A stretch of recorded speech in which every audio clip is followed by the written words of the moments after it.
Diz assim a palavra do nosso Senhor, Isaías capítulo 53, verso 1 até o 12. Quem creu em nossa pregação e a quem foi revelado o braço do Senhor? Porque foi subindo como renovo perante ele e como raiz de uma terra seca. Não tinha aparência nem formosura. Olhámo-lo, mas nenhuma beleza havia que nos agradasse. Era desprezado e o mais rejeitado entre os homens, homem de dores, e que sabe o que é padecer. E como um de quem os homens escondem o rosto, era desprezado, e dele não fizemos caso. Certamente ele tomou sobre si as nossas enfermidades, e as nossas dores levou sobre si, e nós o reputávamos por aflito, ferido de Deus e oprimido. Mas ele foi transpassado pelas nossas transgressões e moído pelas nossas iniquidades. O castigo que nos traz a paz estava sobre ele, e pelas suas pisaduras fomos sarados. Todos nós andávamos desgarrados como ovelhas, cada um se desviava pelo caminho, mas o Senhor fez cair sobre ele a iniquidade de todos nós. Ele foi oprimido e humilhado, mas não abriu a boca. Como cordeiro foi levado ao matadouro, e como ovelha muda perante os seus tosqueadores, ele não abriu a boca. Por juízo opressor foi arrebatado, e da sua linhagem, quem dela cogitou? Porquanto foi cortado da terra dos viventes, por causa da transgressão do meu povo, foi ele ferido. Designaram-lhe a sepultura com os perversos, mas com o rico esteve na sua morte. Posto que nunca fez injustiça, nem dolo algum se achou em sua boca. Todavia, ao Senhor agradou moê-lo, fazendo-o enfermar. Quando der ele a sua alma como oferta pelo pecado, verá a sua posteridade e prolongará os seus dias, e a vontade do Senhor prosperará nas suas mãos. Ele verá o fruto do penoso trabalho de sua alma e ficará satisfeito. O meu servo, o justo, com seu conhecimento, justificará muitos, porque as iniquidades deles levará sobre si. Por isso eu lhes darei muitos como sua parte, e com os poderosos repartirá ele o despojo. Porquanto derramou a sua alma na morte, foi contado com os transgressores, contudo, levou sobre si o pecado de muitos, e pelos transgressores intercedeu. Até aqui nos falou a palavra do Senhor. Meus irmãos, é certo que todos nós aqui já passamos por algum tipo de injustiça. Sabe quando nós passamos por situações onde somos acusados sem motivos? Somos desprezados quando na verdade queríamos fazer o bem. Nós tínhamos essa intenção de fazer o bem, mas fomos desprezados. Às vezes, nós carregamos dores que são tão grandes, que mexem com a nossa estrutura, e na nossa fraqueza, na nossa pequenez, nós pensamos: Deus, você se esqueceu de mim? Porque eu estou sofrendo tanto, parece que o Senhor esqueceu de mim. E meus irmãos, conforme eu disse, todos nós já passamos por algum tipo dessas situações que eu disse. Inclusive eu confesso que eu já passei por vários momentos, de desprezo, de injustiça. E talvez você nessa noite esteja passando por uma situação dessa. Talvez uma doença, uma palavra dura que você recebeu, um abandono inesperado, ou talvez você sofreu uma injustiça. E quando nós passamos por isso, essa situação ela causa dores no nosso coração. Ela fere. Ser injustiçado, ser desprezado por alguém, dói na nossa alma, dói no nosso coração. É algo que nos marca profundamente. Mas é justamente nesse momento da nossa vida que nós devemos levantar os nossos olhos. Devemos olhar para Cristo. E por quê? Porque por maiores que sejam as nossas dores, as nossas lutas, as nossas crises, o sofrimento de Cristo foi infinitamente maior. E meus irmãos, o sofrimento de Jesus não foi algo simbólico, não foi algo que a gente olhou, não, ele está simulando alguma coisa, uma simulação, não foi algo que foi ali encenado. Sofrimentos de Cristo foi real. O sofrimento do nosso Senhor foi severo, pesado.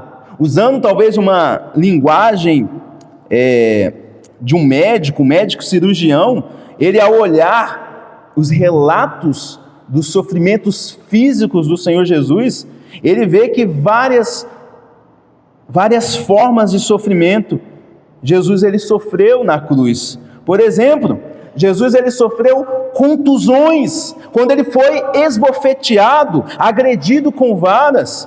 Ele sofreu lacerações quando o chicote romano rasgou a sua carne. Sofreu penetrações quando a coroa de espinhos foi cravada em sua cabeça. Sofreu perfurações quando os cravos transpassaram os seus pés e as suas mãos. Ele sofreu incisão quando a lança atravessou o seu lado e dele saiu água e sangue. Cada ferida, meus irmãos, que o Senhor Jesus ele sofreu, nos lembra de uma coisa: ele sofreu no nosso lugar. Ele sofreu por mim, por você. Ele levou sobre si, como nós lemos, as nossas dores. Ele suportou a violência que era dirigida a nós, e era merecida pelos nossos pecados. Na cruz ele carregou a culpa que era minha e que era sua. E quando nós vemos o corpo de Cristo dessa maneira, todo lacerado, nós entendemos uma coisa: que a salvação teve um preço e foi altíssimo. Salvação não foi barata, não foi algo simbólico, ela foi paga com dor, com sangue, com a própria vida do Filho de Deus. E é exatamente sobre isso que o profeta Isaías está aqui escrevendo e profetizando. E vale lembrar que o profeta Isaías está escrevendo isso 700 anos antes de Jesus nascer e passar por tudo isso. Em outras palavras, estava no plano de Deus. Aqui, por meio do profeta Isaías, Deus estava anunciando quais os sofrimentos que o seu servo, que o Messias, iria passar. E é interessante que quando ele escreve o capítulo 53, em especial ali o versículo 7 ao 9, o profeta ele descreve não somente o ponto mais alto dos sofrimentos de Cristo, mas qual foi a reação do justo, a reação do servo do Senhor, a reação do Messias, qual a reação que ele teria diante de tanto sofrimento. O profeta Isaías aqui ele vai apresentar o servo sofredor como um cordeiro que é entregue ao matadouro em silêncio, mas é um cordeiro inocente, um cordeiro que vai ser ferido no lugar do pecador. E é a partir dessa realidade que nós chegamos ao tema que está se repetindo no decorrer da semana, que é o preço da nossa salvação. Nós estamos vendo o quanto custou, o quanto foi custoso para o nosso Senhor comprar a nossa salvação. Cristo, ele teve que pagar um preço altíssimo, apesar de nos entregar a salvação que é gratuita. Nós vimos nas semanas passadas que no versículo 3, o preço que ele pagou foi ser rejeitado. Diz no versículo 3 que ele era desprezado, o mais rejeitado entre os homens. O versículo 4 fala que ele teve que levar os nossos pecados, sofrer em nosso lugar. Certamente ele tomou sobre si as nossas enfermidades, as nossas dores. Nós vimos também que além desse sacrifício, o sacrifício de Cristo não produziu somente dor, mas também produziu um benefício muito grande e positivo para o seu povo. Versículo 5 fala que produziu reconciliação, o castigo que nos traz a paz, não a paz interior, mas uma paz com Deus, uma reconciliação com Deus, estava sobre ele. E continuando olhando para esse texto, do verso 7 ao 9, nós vemos, como eu disse, a reação dele. Qual foi a reação do servo? Qual seria a reação do servo diante de tamanhas dores, de tamanho sofrimento? Em primeiro lugar, Jesus, ele sofre em silêncio, em obediência voluntária. Observe no versículo 7. Versículo 7, nós vemos que apesar de tamanho sofrimento, o servo aqui que é descrito pelo profeta Isaías, ele não se defende, ele não resiste, ele não fala contra aquelas injustiças. Diz o texto, ele foi oprimido e mais, humilhado, mas não abriu a boca. Isaías aqui descreve que o servo sofredor, ele não resiste verbalmente às acusações que estava falando a respeito dele, essas acusações injustas. E nós vemos essa reação em quem? No Senhor Jesus. O Senhor Jesus, ele cumpre de forma perfeita essas profecias a respeito do servo sofredor que o Senhor enviaria. Lá em Mateus, no capítulo 26, nós vemos que Jesus está no seu julgamento. Ele está ali diante do Sinédrio, que é composto de 70 anciãos. E o que os anciãos ali, os líderes religiosos, eles estavam buscando? Eles estavam procurando algum motivo para prender Jesus e acusá-lo e condená-lo. Eles estavam, em outras palavras, procurando um motivo legal para condenar Jesus à morte. Tanto que eles não conseguiram. Eles procuravam e eles tiveram que contratar falsas testemunhas para que talvez pudessem encontrar algum motivo para condenar o Senhor Jesus. E então, lá em Mateus 26, chega o sacerdote. O sumo sacerdote, ele não aguenta. Ele procura de um lado, procura de um outro, encontrar alguma falha em Cristo. Então ele vai até Cristo e pergunta a ele de maneira bem direta: você é o Filho de Deus? Você é o Cristo? Você é esse Messias que foi prometido no Antigo Testamento? Diz o texto que Jesus não responde nem sim, nem não. Jesus, ele fica em silêncio. E é interessante que esse silêncio aqui não é algum tipo de covardia, de fraqueza, mas porque Jesus, ele conhecia a profecia que foi dita anos atrás a respeito da atitude do servo do Senhor. Então ele estava ali naquele momento cumprindo. Quando ele é acusado injustamente e fica em silêncio, ele está cumprindo exatamente o versículo 7, que diz que ele foi oprimido e humilhado e não abriu a sua boca. E esse silêncio, meus irmãos, só mostra que Jesus, ele era submisso à vontade do Pai, porque quem determinou isso foi o Pai muito tempo antes dele nascer. Então ele estava sendo submisso, e não somente isso, ele estava confiante no plano de Deus. Deus tinha um plano de resgatar o seu povo, de dar a vida eterna para o seu povo, e esse plano vinha por meio do sofrimento injusto do nosso Senhor, e o Senhor Jesus, ele confiava no seu Pai, tanto que ele fica em silêncio, sofre calado. E também, meus irmãos, nós sabemos que ele não precisava se defender, porque ele era alguém inocente, ele era alguém sem culpa. Tanto, se você observar ali as palavras de Marcos, lá no capítulo 15, quem que vai interrogar Jesus? Pilatos. E Pilatos, ele não consegue encontrar algum tipo de culpa no nosso Senhor Jesus Cristo. Não consegue. E diz Marcos que isso causa admiração em Pilatos, porque ele nunca tinha visto interrogado um criminoso, alguém que estava sendo levado para que pudesse ser interrogado, alguém que não abrisse a sua boca para se defender, alguém que realmente não tinha nenhuma culpa.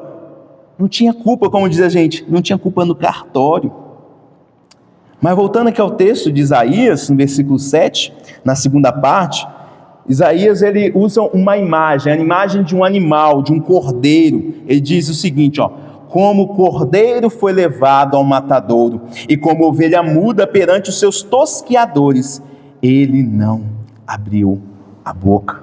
Isaías está dizendo aqui que o servo, ele ia assumir o papel do cordeiro pascual, revelando que ele se entregaria de forma voluntária. Ele não apresentaria nenhum tipo de resistência. E sabe que cordeiro que ele está aqui representando? É o cordeiro que se levava no templo, lá no Antigo Testamento. Não sei se você conhece, mas vou te falar agora. No Antigo Testamento eles tinham um templo, tinham um sacerdote. E quando o homem pecava, ele se sentia culpado diante de Deus por ter transgredido alguma lei do Senhor, o que ele fazia? Ele pegava um cordeiro, ele observava o cordeiro, via se o cordeiro estava ali sem nenhum defeito, pegava aquele cordeiro e levava até o sacerdote. Ele apresentava aquele cordeiro ao sacerdote, e então o sacerdote examinava o homem? Não, porque ele sabia que aquele homem era culpado. Ele estava ali justamente porque tinha pecado. O sacerdote, ele vai lá e observa o cordeiro. Será que esse cordeiro, ele é suficiente para esse sacrifício? Será que ele é realmente sem defeito, sem mácula? Será que eu posso apresentar esse cordeiro ao Senhor? Era isso que ele fazia. E aí então, tinha meio que um simbolismo. Depois que o sacerdote examinava o cordeiro e aprovava o cordeiro, então ele mandava que o pecador, aquele que foi e levou o cordeiro, colocasse as suas mãos sobre a cabeça do cordeiro. E de forma simbólica, os pecados daquele homem eram transferidos para aquele cordeiro. Então o sacerdote levava aquele cordeiro e o sacrificava.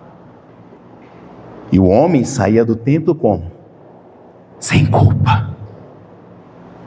Porque aquele animal, aquele cordeiro, havia sido morto em seu lugar. O cordeiro levou o castigo que aquele homem deveria.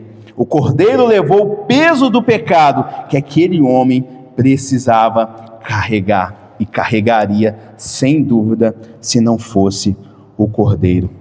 E meus irmãos, quando nós chegamos até a cruz de Cristo, quando nós vemos o sacrifício de Jesus, nós vemos que João Batista fala, eis aí o Cordeiro de Deus que tira o pecado do mundo. E quando nós reconhecemos os nossos pecados e reconhecemos que Ele estava morrendo em nosso lugar, nós saímos da cruz igual este homem saiu do templo, sem culpa, livres, perdoados, por causa do sangue de Jesus, o sangue que foi derramado em nosso lugar. E, meus irmãos, isso tem muitas aplicações para a nossa vida. Aplicações que são simples, mas radicais. Talvez você esteja aqui nessa noite carregando o peso da sua culpa, carregando o peso do seu pecado. E eu quero dizer uma coisa, você não precisa carregar esse peso sozinho, sozinha. Você deve lembrar que um dia, o servo sofredor, enviado por Deus, ele carregou a sua culpa. Ele foi o cordeiro oferecido por você. E é por isso, meus irmãos, que nós não precisamos mais viver tentando agradar a Deus, nos tornar pessoas melhores, para que talvez Deus pudesse, de alguma maneira, nos aceitar, porque alguém já foi apresentado como esse ser perfeito, esse que foi oferecido, esse cordeiro, E o que a gente precisa fazer, meus irmãos? Apenas é confiar no Cordeiro de Deus. Ele mesmo provê um cordeiro para si. Nós não devemos ficar olhando para nós, para as nossas obras. Nós devemos olhar para Cristo, olhar para aquilo que Ele fez. Porque lá no tribunal de Deus, quando nós nos apresentarmos diante do Senhor, a questão que vai ser levantada não é se você é bom ou ruim, ou você é bom o suficiente. A questão é, o seu cordeiro que você apresentou, ele é suficiente? Ele é perfeito? E eu digo a você nessa noite, sim. O cordeiro, ele é suficiente. Cristo, ele é o cordeiro perfeito. É aquele que tira o pecado do mundo e tira o seu pecado também. Ele tira o seu pecado. Então confie no cordeiro. Confie no cordeiro que Deus mesmo proveu.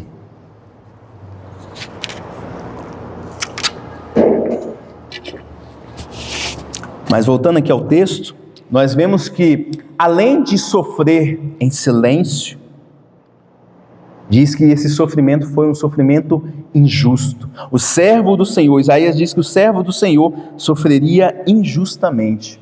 E é aqui que nós vemos a segunda reação de Jesus, desse servo, diante do seu sofrimento, foi de aceitação. Jesus aceitou o sofrimento como parte do plano de Deus. No verso 8 é dito o seguinte: por juízo o opressor foi arrebatado. Em outras palavras, ele foi vítima de um processo distorcido, um tribunal totalmente manipulado, um tribunal injusto. Aquilo que seria um instrumento de justiça, que seria aquele tribunal diante dos anciãos, se tornou um instrumento para causar sofrimento, para manipular aquele julgamento, o julgamento do Senhor, tornando-se injusto.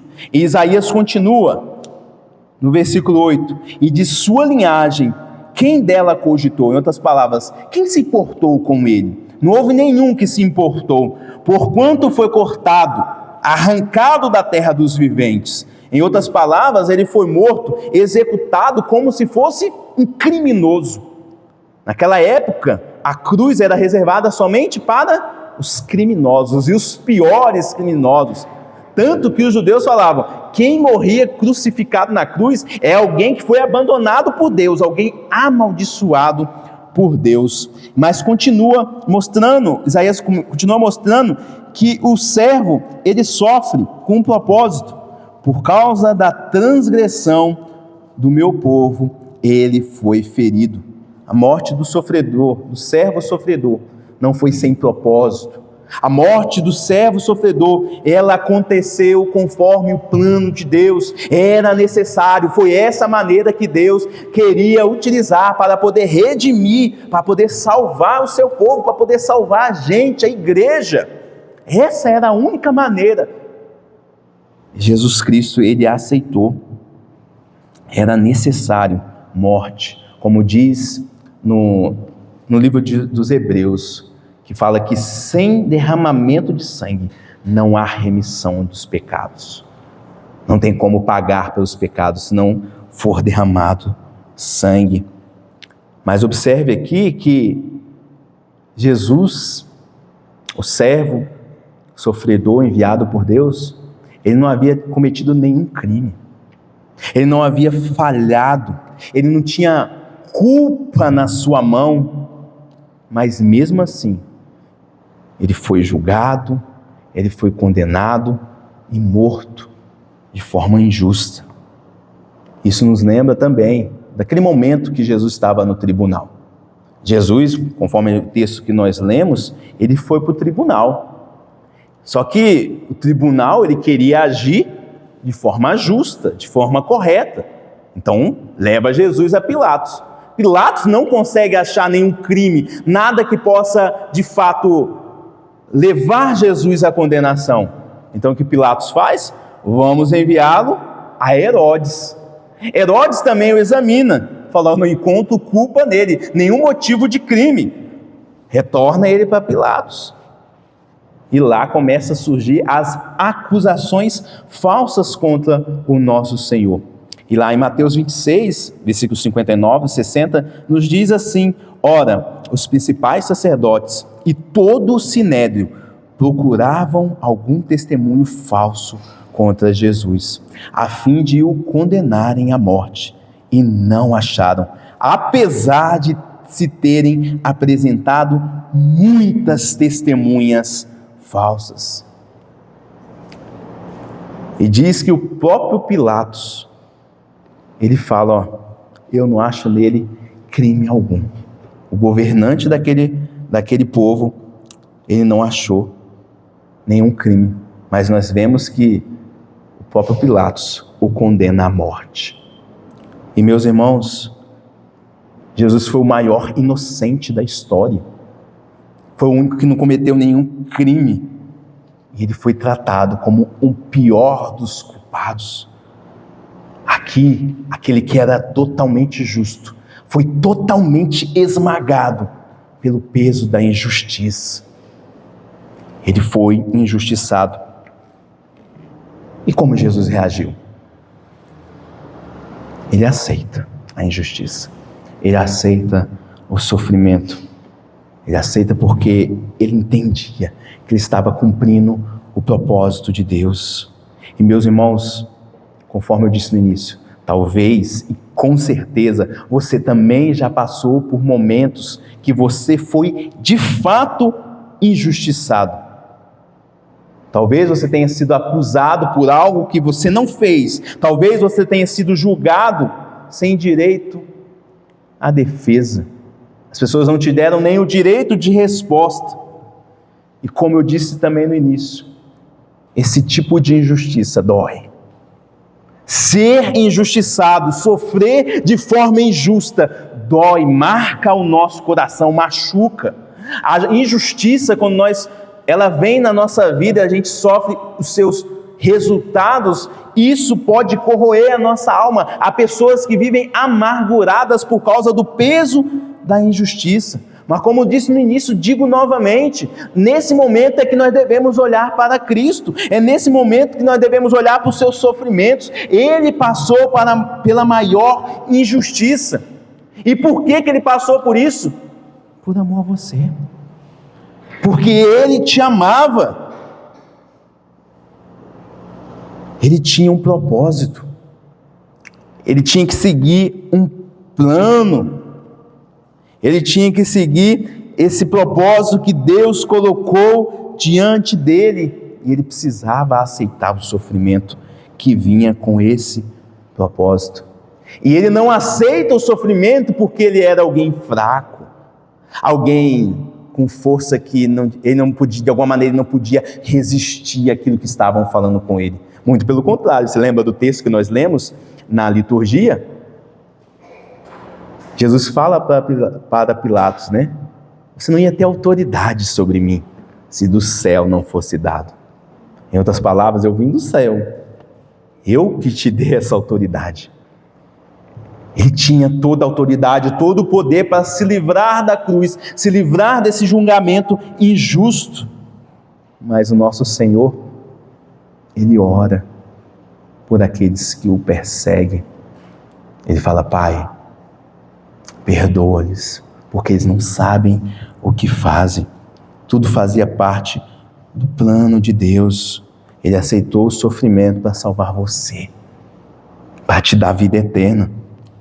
Então, meus irmãos, se Cristo ele enfrentou a maior injustiça da história por amor a você, como você deve viver?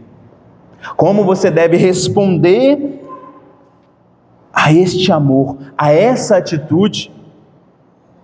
Você que sofre injustiça, que sofreu injustiça, sabe o que você deve fazer? Entregar a sua dor ao Senhor.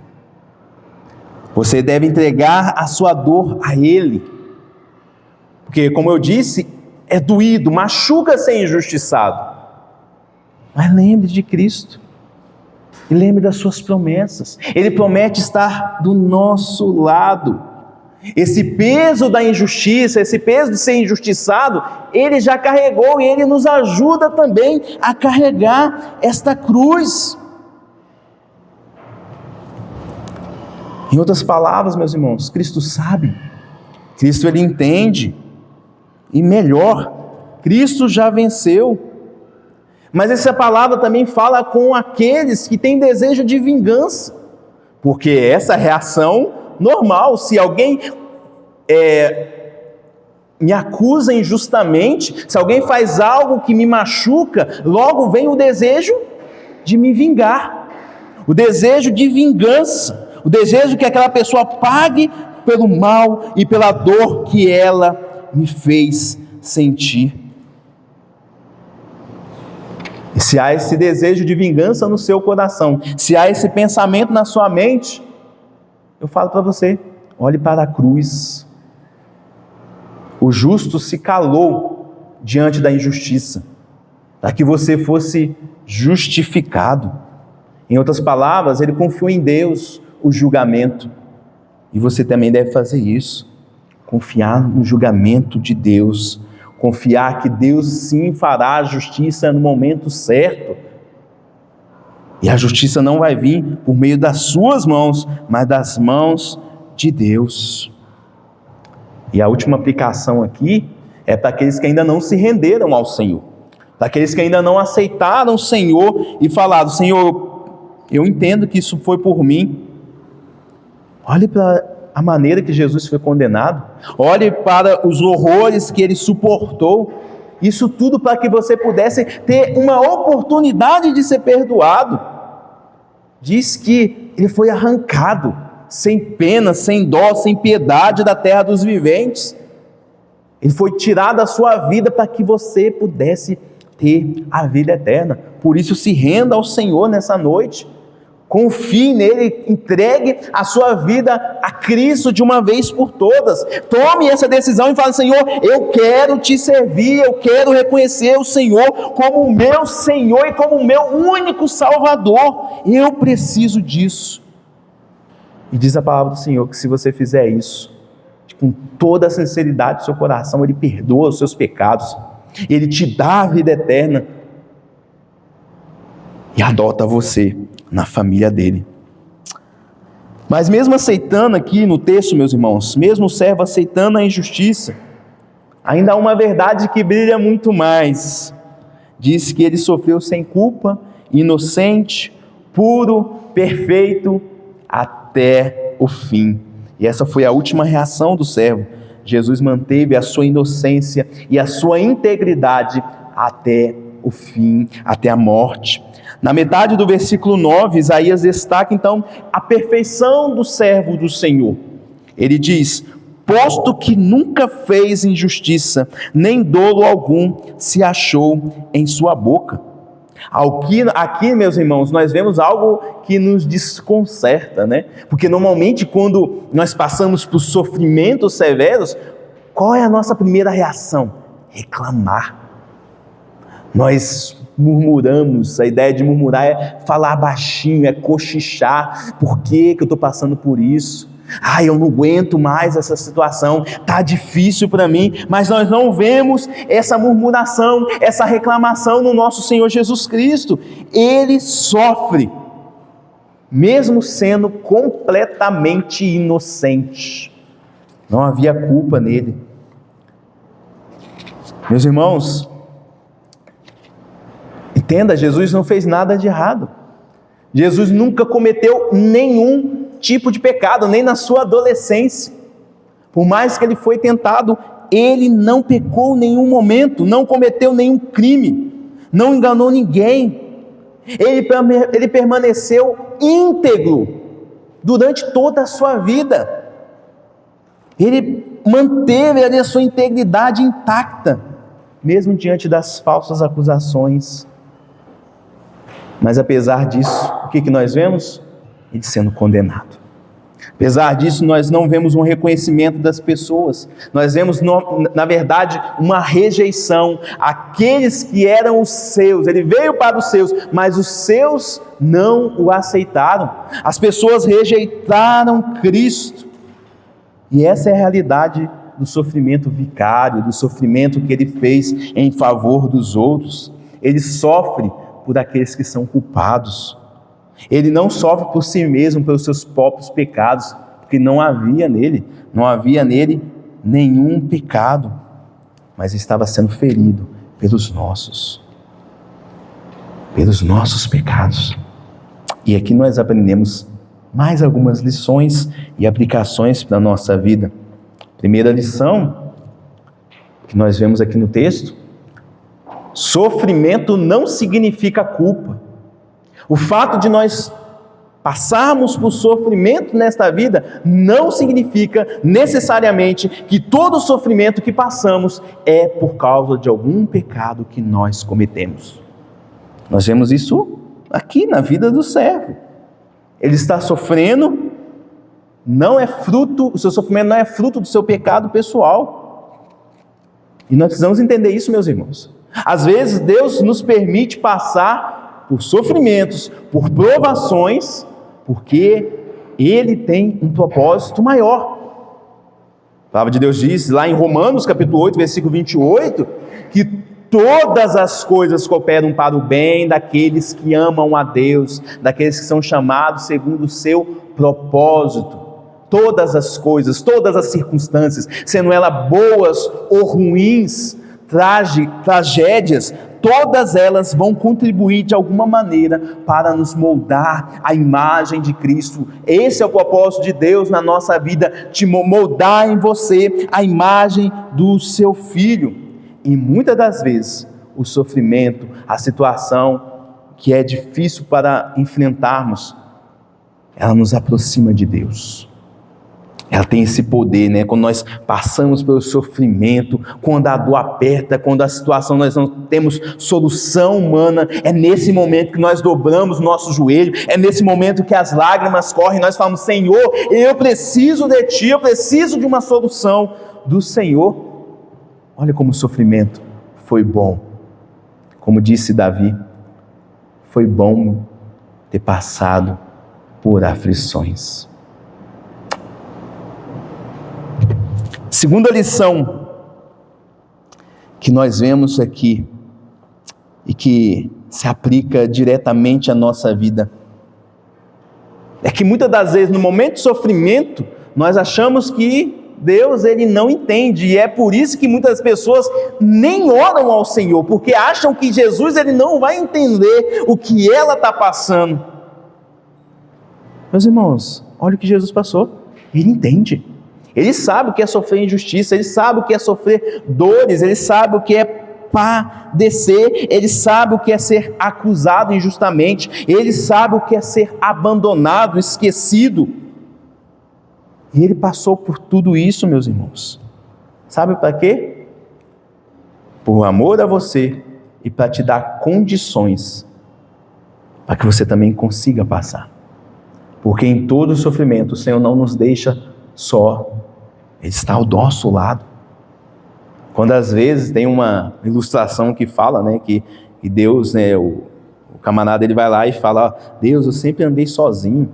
Eu sempre procurei alguém do meu lado e eu estava caminhando nos meus momentos mais difíceis. Eu olhei para trás e eu só vi um rastro de pegadas. Parecia que o Senhor me abandonou. Aí diz, né, uma ilustração que Deus fala para aquele homem: você não estava sozinho. Quando você viu apenas um rastro de pegadas, é porque eu estava te carregando no colo. Meus irmãos, Deus não nos abandona. E aí Deus falou para aquele homem, você não estava sozinho. Eu nunca te abandonarei, nunca te deixarei. Essa é a promessa do nosso Senhor. E a terceira e última lição, meus irmãos, conforme eu disse, há propósito em meio à injustiça. Há propósito em meio ao sofrimento. A morte de Jesus parecia o quê? A maior derrota. É assim que muitos interpretam. Jesus foi derrotado na cruz, mas como a Bíblia mostra, não. Na cruz ele alcança a sua maior vitória sobre o pecado, sobre a morte, sobre os principados e potestades. A cruz, meus irmãos, apesar de ter sido injusta, ter sido dura, sangrenta, produziu salvação, produziu bênçãos para a nossa vida, para o seu povo. Assim também, a dor que você passa, a dor que você atravessa hoje, pode ser o terreno onde Deus Ele vai mostrar a sua graça, a sua fidelidade e o seu poder. Então, meus irmãos, minhas irmãs, não desanimem diante da injustiça, não desanimem diante do sofrimento, não se revolte quando você estiver em meio à dor. Olhe para Cristo, olhe para o Senhor, entregue os seus sofrimentos a Ele, entregue suas lágrimas ao Senhor, entregue os seus fardos ao Senhor, os seus questionamentos, as suas perguntas, entregue a Ele, e creia que Ele tem poder suficiente para transformar até mesmo a injustiça em bênção, Sabe, aquelas cicatrizes do passado, aqueles sofrimentos do passado, aquilo que você fala assim, não, eu não vi ainda a retribuição, eu não vi a recompensa. Entregue a Ele, entregue ao Senhor nessa noite. E a pergunta que fica é a seguinte: o Senhor Jesus fez isso tudo por amor. Ele fez isso por amor a um povo. Não um povo que merecia, muito pelo contrário, um povo pecador. E diante desse amor, qual que vai ser a sua reação? Qual que vai ser a sua resposta? Qual que vai ser a sua parte diante deste amor, a sua atitude? Conforme eu disse, digo novamente, a resposta mais adequada aqui é de fé, é de arrependimento. A melhor resposta, que é a resposta mais adequada aqui, é de rendição. A melhor resposta aqui é de descanso, é eu me lançar nos braços desse Senhor. Essa é a melhor resposta, a resposta mais adequada. Isso aqui é um claro convite de Deus para nós nessa noite, para você. Convite de Deus: confie no seu filho, confie no Cordeiro, confie no servo sofredor. Nessa noite, saia dessas portas confiando em Cristo, confiando no Senhor. Então, concluindo essa mensagem, meus irmãos, nós olhamos para todo esse quadro que foi pintado diante dos nossos olhos, de sofrimento, de injustiça. Nós vemos o Cordeiro mudo, o Cordeiro se calando diante da dor, aceitando o plano de Deus e permanecendo fiel, puro, íntegro até o fim. E, meus irmãos, nós precisamos desse servo, nós precisamos de Cristo, nós precisamos nos lembrar que Ele fez isso por amor, Ele fez isso por amor a nós, conforme nós cantamos, né? Ousado amor de Deus, Ele foi até o fim por amor. O Cordeiro que era puro e inocente foi esmagado por nós, pelos nossos pecados. E, meus irmãos, não há como não fluir do nosso coração um sentimento de gratidão. Um sentimento de gratidão, mas não uma gratidão forçada, conforme a gente faz às vezes com nossos filhos, né? Aí, nossos filhos ganham um presente, aqui ó, dá para o seu filho aí. Aí o filho pega, aí você fala obrigado, né? Agradece, né? Forçando a criança. Não, quando nós olhamos para esse sacrifício, é natural, é por esse motivo que nós nos reunimos aqui, por gratidão a esse Senhor que morreu por nós, que nos amou de tal maneira, que se entregou por nós. Inclusive hoje, no culto de hoje, essa mesa nos lembra do seu sacrifício. O pão, o cálice, nos lembra o preço que foi pago por Jesus, a sua conquista. Então, por isso, aqueles que vão participar nessa noite, né, da ceia do Senhor, tomar o cálice e o pão, quando você pegar, você lembre, você está declarando que você confia em Jesus, você confia no sacrifício dele, que você aceita o preço que ele pagou por você, que você está entregando a sua vida nas mãos dele. O servo sofredor não apenas morreu por um povo distante, que viveu há 2000 anos atrás. Ele morreu por um povo que vive hoje, um povo que está aqui nessa noite. Ele morreu por você e Ele quer caminhar ao seu lado. Ele quer estar do seu lado em cada momento de sofrimento. É por isso que o Senhor Jesus nos convida a comer e beber nessa noite, lembrando que o preço que foi pago, que o amor foi infinito, e esse amor nos alcançou. Que Deus nos abençoe, que Deus nos fortaleça hoje e sempre, meus irmãos. Vamos orar.